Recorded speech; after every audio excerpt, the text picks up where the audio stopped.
Here I have LENOVO TAB M8, and today I'm going to show you how to insert SIM card and SD card into this device. So for this operation you will need this kind of tool, which will help you to eject the SIM card and SD card slot, which is located right here.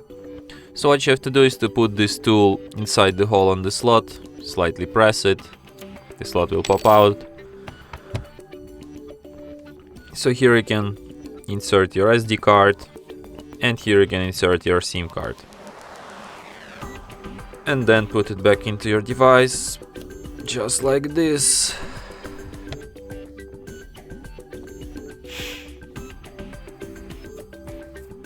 So as you can see, it immediately requires PIN code to my SIM card, which is the proof that SIM card is detected. So let's enter it. And to prove you that SD card is also detected, there's a notification that says SD card, tap to setup, which is the proof that SD card is also detected.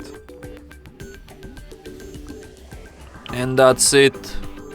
Thanks for watching. If you find this tutorial useful, don't forget to hit that like button and subscribe to our channel.